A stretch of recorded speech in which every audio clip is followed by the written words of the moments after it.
You were not meant to be a slave to the grind. You were not meant to trade your life force for money. You can escape gravity. You can unlock your life. You got this. Let's go. Hello and welcome to Unlock Your Life. This is your host, Jennings Smith. Guys, I've got a guest in the studios today, Mr. Sam Silverman of Silverman Capital, also the founder of Fully Funded. He's coming to us out of New York City. This guy has raised $80 million in private capital for LP deals, real estate deals. He's an LP in 65 different deals. I met Sam 3 or 4 years ago. I asked him to be one of the key founding members of the deal room. So he's in the deal room participating with some of my people, my students. He's got his own training program, Fully Funded, on how to raise capital at scale like he does.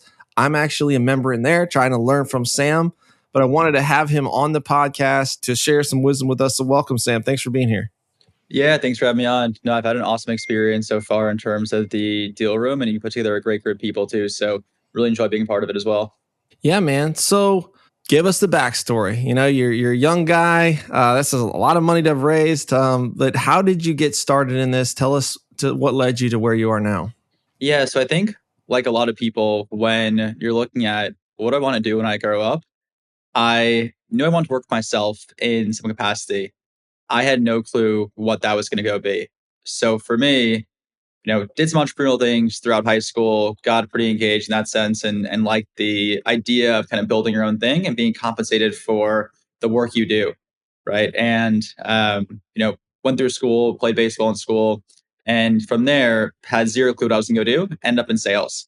And I think sales is such a great jumping off point for people to go learn, buyer profiling, investor profiling, how to go sell, how to get in front of the right people, how to go communicate, a little bit about psychology as well. So did decently in sales for a handful of years. And the teams that I built and led were really focused on how to get in front of the right people, right? In terms of understanding who it is that your end buyer is and how to go relate and align and really go get in front of those people at scale. So started doing decent in sales, started buying single family houses. That was my thought of this is what passive income is, right? Build a small portfolio of maybe 9, 10 houses over a period of a year or so. And realized that this was just not what I was meant to go be doing, right? In the sales world, it's a place where if you perform really well, you can make 3, 4, 5 times what you should make, right? In terms of you're making surgeon type money with no education. Right. And if you look at not performing in sales, you're 1/4 away from getting fired really quickly, right? So for me, I realized that, hey, it's way better off for me to go sell these properties and move to figure out some way of actually investing passively and really focus my time and effort on the day job to go earn more money, to have more money to go play with and not be entirely stressed out for managing assets that, one, I wasn't great at, and two, it was taking away so much from my day job. So I think that's kind of how I got started in real estate in general. Hey, we all start with single family somehow. You can't get around it. And I think there's a lot of lessons to be learned in single family, throwing no shade. But I like how you're already starting to identify, I don't really want to manage 9 rental properties, much less 90 of these. And correct. I can, if I can convince someone to buy into my vision, I can exponentially, make money, which is sales. And I mean, everything is sales. I think that one of the reasons why I succeeded in multifamily fairly quickly is because I had a huge background in sales. Like I was selling custom homes, selling people on hiring me to do the renovations, giving me millions of dollars to do these complex projects. And you kind of take that for granted, that muscle memory of what are people looking for? How do I instill trust and put them into a good deal so that I can be compensated too? Yeah. And I think a big thing there too is when you look at the sales world is you get really comfortable speaking about money. Where a lot of people, like we used to actually test for this in terms of sales orgs that I ran. One of the things that we would use was a predictive test, right? It would go through all this person's beliefs, right? Their past experience, how they think and operate to see, hey, does this role make sense for this person, right? Because like hiring anyone, you want to make sure that if they're taking the role, it's a good fit for you. It's also a good fit for them. And one of the biggest indicators that we saw was someone who's selling large ticket items, right? My background's in tech and software where you're likely selling a non-tangible product, right? In terms of the outcomes that it creates. And what we found was that people who were really comfortable speaking about money usually succeeded far more than people who weren't. And the reason was just that, you're comfortable making that ask. Like think about, you're raising capital for a deal you have under contract, right? And you're talking to an investor. And if you're scared to make the ask, not every person is going to go raise their hand and ask you to go invest. If you do a great job, it happens sometimes, but the ability of being comfortable asking someone for a very meaningful amount of money definitely helps in that process. I like that you brought that up because that's something my wife gets on me about. She's like, "You talk about money too much. You always are wanting to know the ins and outs of how stuff works." And obviously, there's some social quorums around that. But I do feel like you've got to be able to ask. And I think a lot of times people aren't willing to ask because they don't want to feel that rejection, right? They don't want to feel that sting of like, "Nah, I don't like your deal. I don't like you. I don't believe in it, whatever." And if you're willing to face that rejection, which you're going to get, I mean, if you do this, you're going to get rejected. For sure. But if you're willing to push through that, some people are going to say yes. And the better you get at it, the easier it'll be to get to those yeses. And those are just part of the game. I think people have got to realize that you've got to get through the no's to get to the yeses. Yeah, and that's something I think if you kind of look at my background in sales, the type of sales we were doing, right? It was inside sales teams. So you are picking the phone, you're calling, right? Your sole job is to go book a meeting with someone who looks like a current customer in terms of their account, and they're in a position or title that we've sold to in the past. So you're dealing with a ton of projection, and it's something you get really comfortable in doing, right? So I think that translates really well to going out and raising capital for deals. So like that transition for me was selling off that single family portfolio and realizing that, hey, I can actually go invest my own money passively, did decently in the portfolio exit itself, sold all those homes to Zillow when they were still buying homes, luckily, and took that money and started investing as an LP, right? I had some liquidity. I was, experimenting. And the way I viewed it was, it's only my own money, where if I lose it, that only risk I have is that dollar amount, right? Where if you or I invest $1 into a deal and we lose that dollar, our total cost is $1. If we invest investors' dollar into that deal and we lose that dollar, that cost is far greater than $1 in terms of reputational risk, relationship risk, right? Social risk, right? All those things that then comes to the equation. So for me, got super active, invested my own money, realized things I liked, didn't like, and then kind of went the SPV or kind of fund manager route with a handful of partners that I had a great experience with. And a big focus of mine was taking those same sales skills and going out and targeting potential investors on places like LinkedIn, right? And a big thing you have to go think about is who's that persona of investor that you want to target? And luckily for me, I can go target myself 2 years back, right? I can go target former sales leaders, VPs of sales, CROs, because for me, I had a really clear understanding of how they think, how they operate, what they care about, and can speak to my experience being that same seat as them. And I've found the easiest people to sell to are other salesmen. They kind of get it. They get the value proposition and they understand where they can make money. Okay, so you sold the single families off, you got some money together, you started investing in LP deals. How did that go? When I first started investing, really good, right? I think that was start of 2019, right? In terms of seeing a big run up when looking at where values went. But I think more importantly, it gave me a lot of clarity on the types of partners that I wanted, right? Investing your own money into someone's deal, you see a few different sides of it, right? Because think of it, if you're a seller for an organization, if you're a fund manager for a deal, you have a few things that you care about, right? Is how doable is it to go sell that offering? And then also, what's the experience like that your investors, your customers are going to have once they buy into that offering? And then from there, like what's the actual return they're going to get in terms of where things were? So what I'd say is that the groups you work with and choose to go, whether you're an operator, right, thinking about how you could create a great investor experience, or you're more of a fund manager type person who is focusing on, partnering with operators, that experience your investors have is crucial, especially when things don't go as planned. Right? In the last few years, everyone's had deals that don't go as they projected them to go, right? When kind of looking at the experience around it. So how you've handled that period of time, I think is a really big telling piece of how successful you'll be going forward. So I'd say it's the investor experience, investor returns, and then how doable is it to go market and position the offering itself. Gotcha. Yeah, I look at that a lot. I have groups that ask me to partner with them, and I have partnered with a few groups to do that. Not at the level you have, but one of the things I'm looking at beyond the deal and beyond the experience level is, can I sell this deal? Like, can I get other people excited about this deal? Are the returns there? Is the potential there? And I've had, groups that very confident in the asset they're buying. I'm confident in their operations, but the split to the investor just wasn't really that attractive. And I'm like, I don't love that. I've had others where it's really attractive returns, but they just don't have the track record, or I don't think the asset's that good.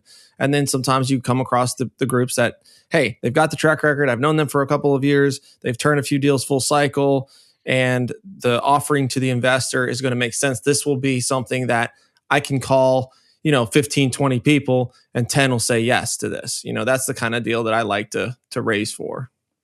Yeah, it's also something too, like you value the ability of just working with people that you genuinely trust, right? Like a big thing people don't think about is that these deals are 3, 4, 5, 10-year type holds, depending on the structure of them, especially in the real estate world, where that's a long-term relationship with someone. So working with people that are going to handle things the right way when things go wrong.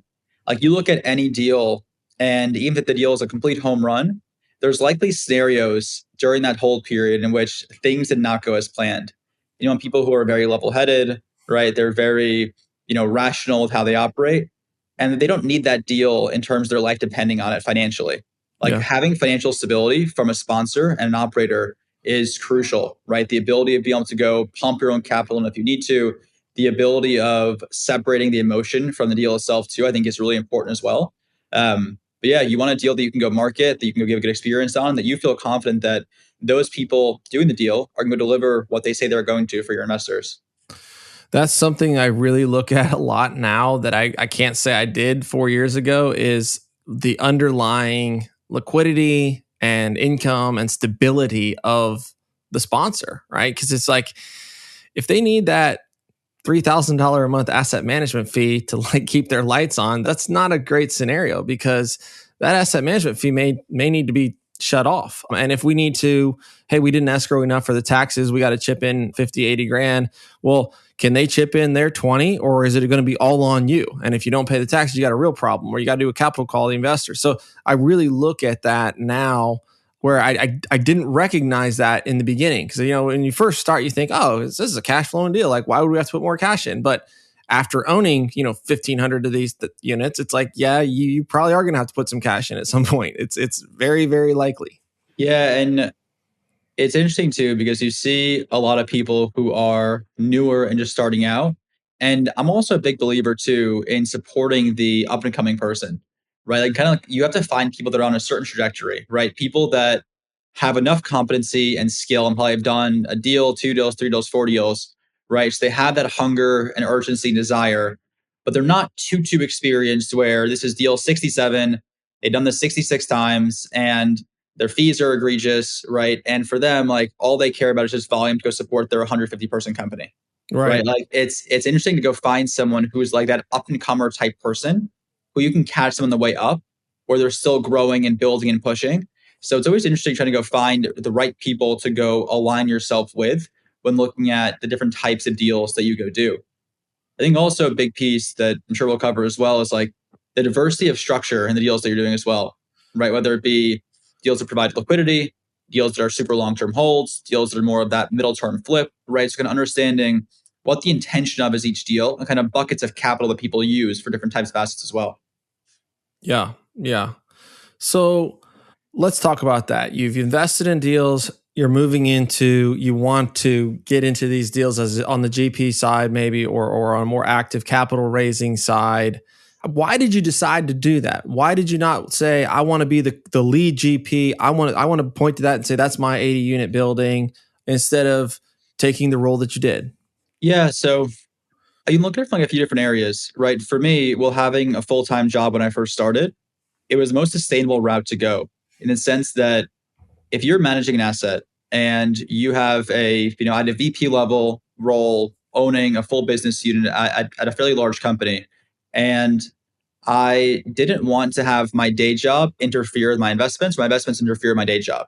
And the kind of equity side of the house, right, being a fund manager, co-sponsoring projects where I could go be involved, but my involvement was more limited in function and not the sole person or persons who was deciding the success of that project.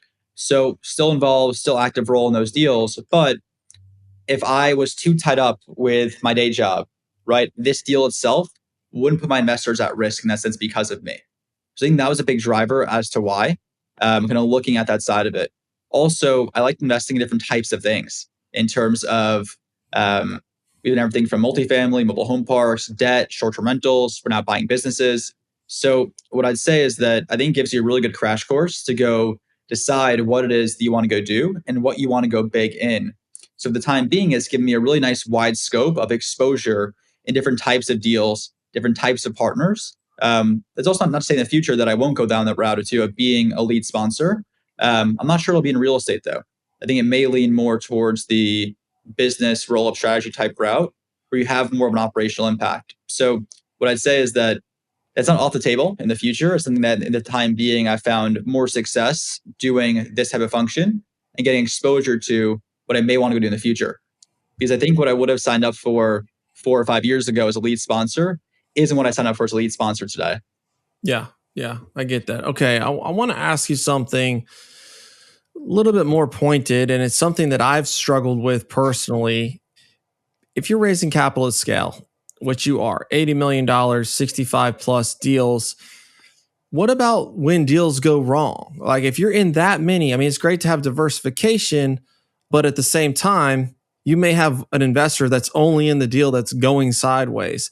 How did you rectify that in your mind where you're like, it's okay, I'm going to raise this much amount of capital and I'm okay with the fallout that may happen with that, being in this many deals with this many people, there's bound to have something go wrong. Can you speak to that? Yeah, I think how I view it personally is a portfolio level, right? Like if you look at the whole portfolio, I think we're in fine shape. Right out of those 65 deals, we've had, I think, 15 exits. All those exits, except for one was a break-even exit just to get capital back out of the deal after a year when we realized that this deal was something we shouldn't have purchased. But besides that, all the other exits we've had have been well above projections. I think we'll have some deals in the future that don't hit projection as well. Like we viewed it as a portfolio, right? I'm looking at a blended across the board. Something we're looking at now is going deeper with fewer partners in terms of who it is that we work with. Right? When we first started, we did, 6, 7, 8 operators the first year we worked with. And it gave you a really good exposure to seeing who's good, who's not, who would I work with again. And I think going forward is something that we want to focus on of being much more narrowly focused on 2, 3 different groups we partner with to provide different types of projects to our investors. So what I'd say is that we want to keep narrowing that view versus everything else, right? We want to go work very, very narrow and deep versus going super wide going forward with the goal of solving different types of problems for investors, right? Again, we love the debt market right now. We think it's a great option for investors in terms of liquidity, right? Good cash flow, good liquidity. We still like, certain asset classes in real estate. And we also really like the business private equity roll-up sector as well.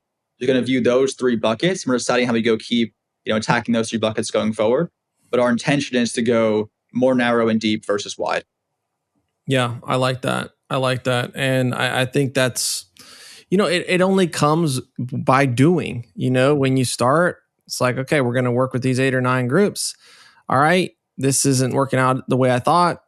These guys are the winners. We're going to continue to, help them scale and grow and limit our exposure, limit our risk by going deeper with fewer operators. And I think another thing you're doing is working with accredited investors.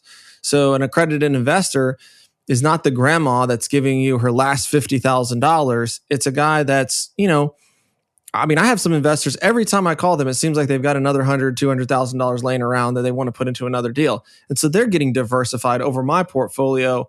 Even though each deal is its own entity, they have diversification because I've had a deal that, broke even. I've had a deal that's, way exceeded pro forma. And that's going to happen. Knock on wood, we haven't lost anybody capital yet, but it's part of the game, and diversification is how you protect yourself with that.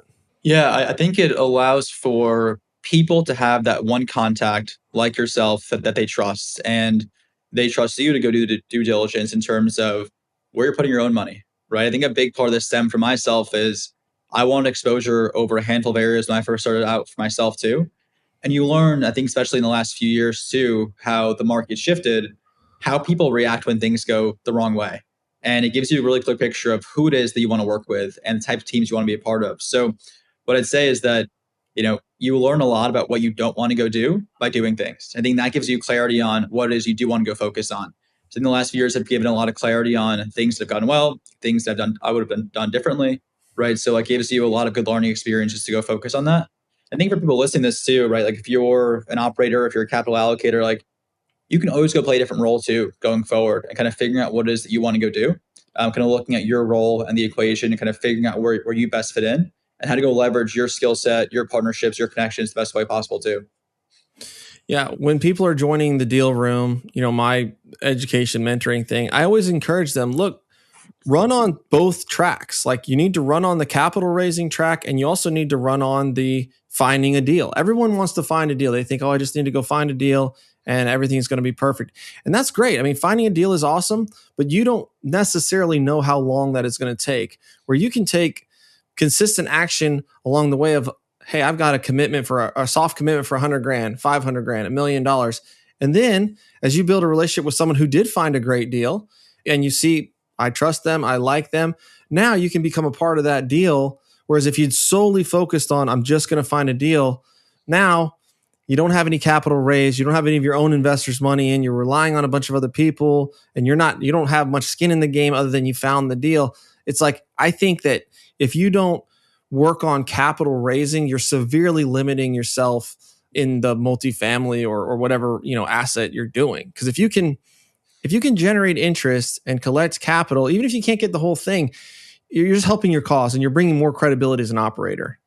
Yeah. And I think what most people are realizing right now that if you're an operator and you want to do, decent sized deals, the more equity that you can go raise yourself, the less you rely on capital partners, the easier those deals become. So whether you want to go be a capital allocator, whether you want to go operate your own deals, the ability to go bring capital to the table reduces risk entirely and helps you get deals done for whatever kind of role it is that you're taking. So whether you want to go a multifamily, buy a business, right? Whether you want to go do your own fund of some kind, like the ability to go bring investors to the table and get people, I think the bigger picture is getting people aligned and bought into what you're doing and running towards. And if they will run with you, like there's a huge, huge value in that.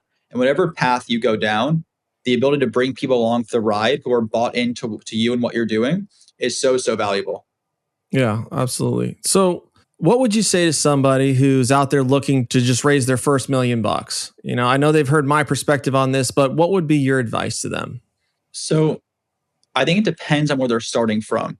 So for example, if they are someone that, comes from a successful field, like your first $1 million, like go call those people that right? Like go down your list of people that go make a list of everyone that you've been in contact with, like go back to them and go have those conversations. Go say, hey, this is what I'm now working on. This is why. And if we ever have something that makes sense, I'd love to be able to give you a call and see how that goes.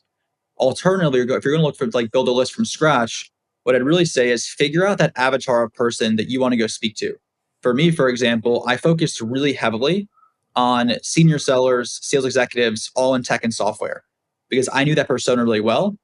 I can pull up someone's LinkedIn page and tell you how much money they make, roughly, right? So like that way I can go see, okay, if I go put all this time and effort into someone, I know they're accredited. I know roughly how much they have to go make, right? Like for me, for example, I'm targeting people who are in their field for 10 plus years, right? They, been in the same company for at least a few years. They've had a good run in some way. So I know that based on their seniority, based on their tenure at that company, based on how long they've been in that career and the industry that they're in, they likely have, $500,000, $1 million plus net worth, and they're making a few $100,000 a year. Because the worst thing you want to go do is go put all this effort into a persona person that say they are a firefighter, right? Like they're making 80 grand a year. Nothing wrong with that at all, right? Great living in a lot of areas. But if I'm going to go build a business around raising capital and doing deals, I'm not going to go focus on someone making $8,000 a year, no matter how well I know that persona. Because for them, they may be able to invest 50K every 5 years with you, right? Like you handle the business that way. You want to go find people that can invest 50, 100K with you every single year, at least, and have other capital they can go deploy if things go well. Like think of a CRO who's making $500,000 a year, $5 million net worth, right? If you prove to them that your deals are quality, they have other capital they can go move over to you as well. Alternatively, their connections, right, are likely people in a similar socioeconomic class. So for them, if this goes well, right, where you may say, hey, Sam, this went great. I actually have this friend here as well who wants to go speak to you, right? They're interested in doing something similar. So you then level up the people that you're getting access to by doing right by certain group of people as well. Mm-hmm. Yeah. Yeah. That was something that I didn't really understand when I first started. It was just like, who do I know that might have money? Let me talk to them. And I did. I closed some of those, but they had $100,000, they had $200,000, and they quickly were like, I mean, I'd love to do another deal with you, but I just don't have the ability to do another deal. Versus I was on a call a couple days ago about actually the debt fund that we're both co-GPs in. And this guy's like, yeah, let's start out with $100,000, but he's got multiple millions of dollars in liquid or in the stock market or whatever. And if this goes well, he'll scale that up. He'll probably invest with me in other deals as well. For sure. And that's an avatar type person that is it's able to act. I mean, it's nothing wrong with working hard for a living and making 80 to 100,000, but after they pay their bills, what do they really have to invest? I mean, the product for them is, hey, I need to put $1,000 a month into my IRA. That's the best product for them. Yeah. And like that person you mentioned, like that's a great person to work with because one, they're not going to be emotional about 100K, right? Where they understand that this is a calculated risk that they're taking in this investment based on things that you share with them, information you provided, due diligence that they've done. And if this goes well, you have the chance to go prove yourself saying, okay, this is what we expected. This is what you got, right? See it goes well. I can now go 5x, 10x my investment with you going forward. You build that trust and credibility. So that person to you may be worth the equivalent of 20 people elsewhere, right? In terms of those contacts that you have. So that's another big thing too, is picking the right partners you have and doing right by your investors. You can go get likely a lot more capital from that same group of people you have, from their referrals, from other sources that they have as well. Yeah. Yeah. Okay. You started to talk about this, but I think this is one of the most interesting things that people will want to hear from you is I can raise money from friends and family. That is going to be exhausted. How do you raise capital at scale? I'm assuming that your friends and family didn't have $80 million laying around. So you had to develop another lead source to build relationships and connections. How do you do that? How do you start with that? I know it's a big question, but if you could just give us some pointers on that.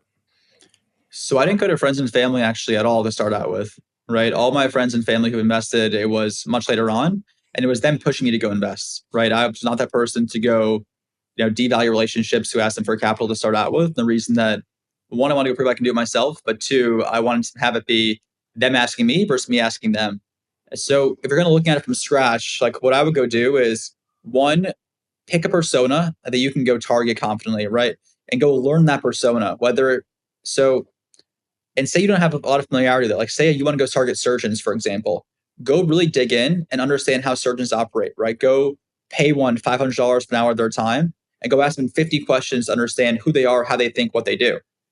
So once you have that persona person, so mine, just take it for example, VPs of sales, directors of sales, CROs, all in tech and software, senior account executives, you can go on LinkedIn, Sales Navigator, build out your criteria. And what you'll find, like for example, my persona, you're like, hey, that's super niche. Not a lot of people in that field. There are 400,000 people in the US that fit that criteria. Go start reaching out to those folks on LinkedIn. Go create content around them, right? Go write articles saying, hey, these are the top 10 reasons why sales leaders in tech choose to invest passively versus actively. Go share your personal stories as to how you got there. Go relate it to that persona as well and kind of tie it into how into like what they do and how they think.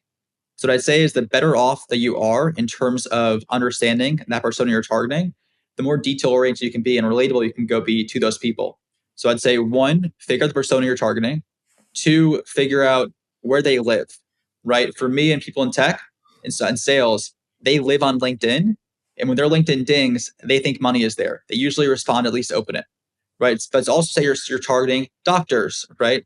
They may be more in Facebook. Just figuring out kind of where that person you're targeting lives. Three, it's creating custom content, creating copy, and figuring out how to go engage those folks as well and go build your credibility.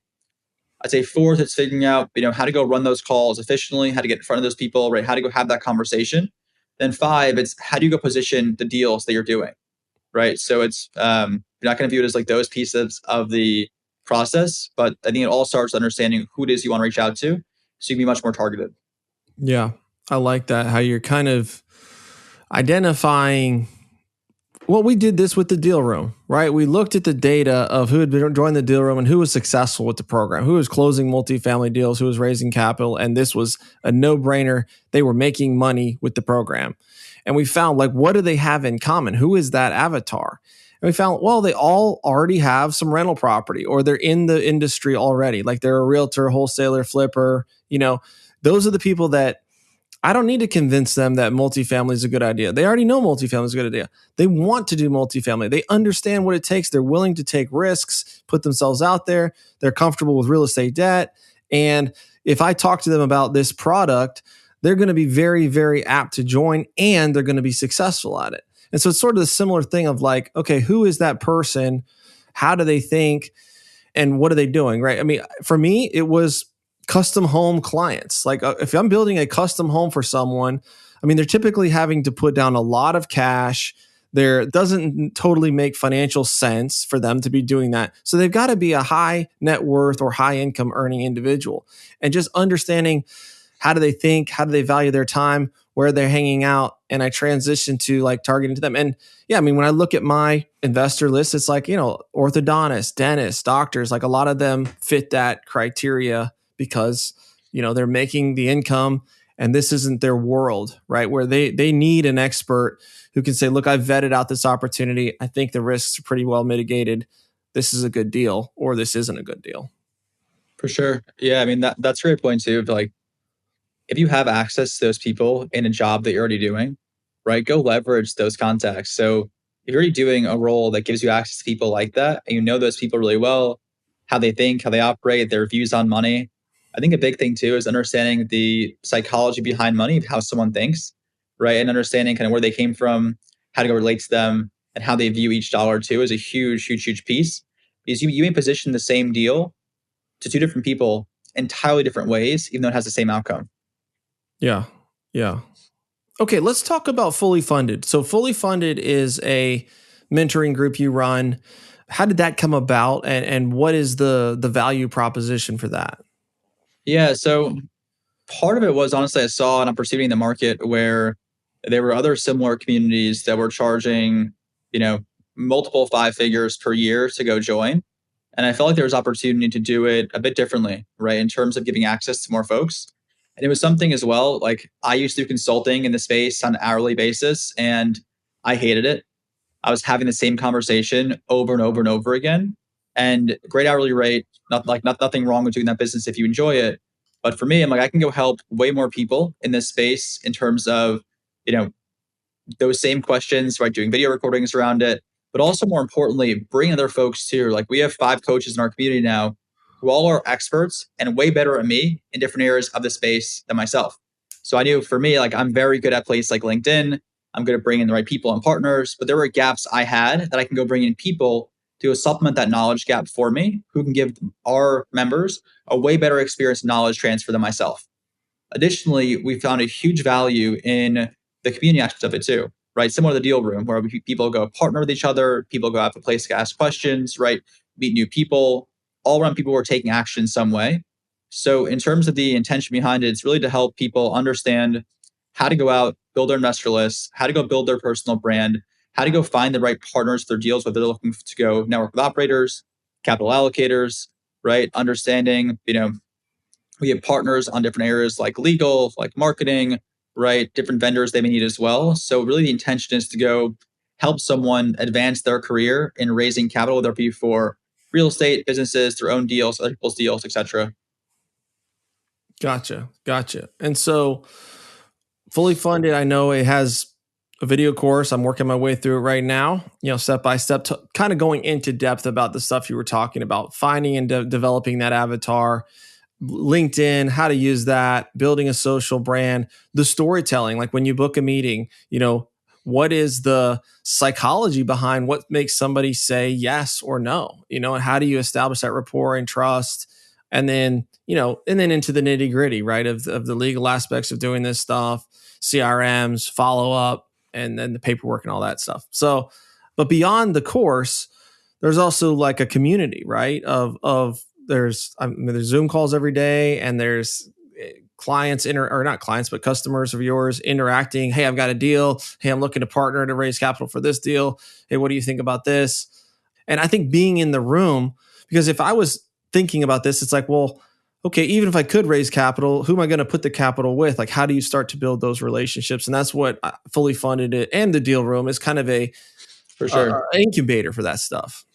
Yeah, and part of what we want to do as well is help people go avoid mistakes that myself or others have made, right? Whether it be working with someone who's a shady operator, right? It's nice in the sense that you can go say, hey, we're looking at partnering up with so-and-so on their deal. Who's worked for them?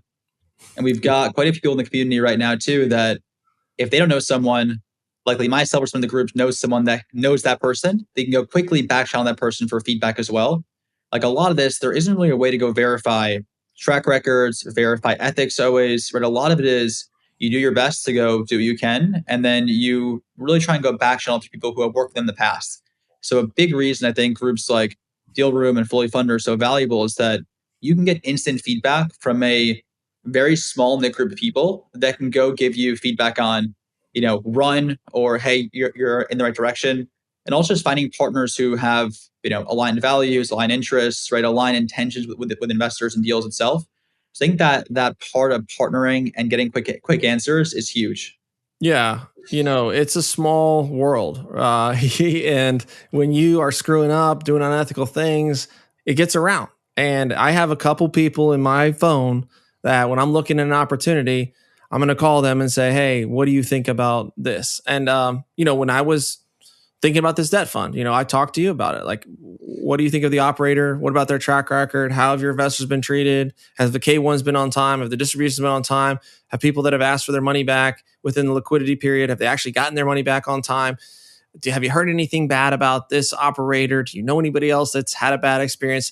Those things are super important, probably more important than even vetting the deal, or just as important. Yeah, I mean, any deal you're doing, you're betting on the people to go deliver what they say they're going to go do. But a big piece of this is how confident do you feel someone is in terms of delivering that business plan that they're showing to you? Yeah, exactly. Well, hey, Sam, I've really appreciated you spending some time with us and talking to the audience. What is the best way for people to connect with you if they're interested in placing capital, if they're interested in Fully Funded and raising capital, or if they just want to connect? Yeah, so I'm super active on LinkedIn, Sam Silverman, Fully Funded. You can go check us out there. Super active. I reply to all of our DMs as well. For instance, Fully Funded, our website is fullyfunded.capital. So I'd say, definitely LinkedIn is my most active place. Gotcha. So he practices what he preaches. Hit him up on LinkedIn. And you've actually encouraged me. I've started to, get a little bit more active on LinkedIn. Yeah. I haven't bought the premium yet, but I'm about to make the leap. The nice thing too is, like, I know you post a ton on Facebook. You can just go copy and paste those same posts and put them on LinkedIn. Yeah. Like, I do the exact same thing with Facebook for me, where I can like LinkedIn to you is you've already done the post once, just go do the same thing. Yep, exactly. Well, Sam, thank you, buddy. I appreciate you being here. And to all our listeners, make sure you spend some time to connect with Sam and unlock your life. Cool. Thanks, Jennings. All right. Peace, Sam.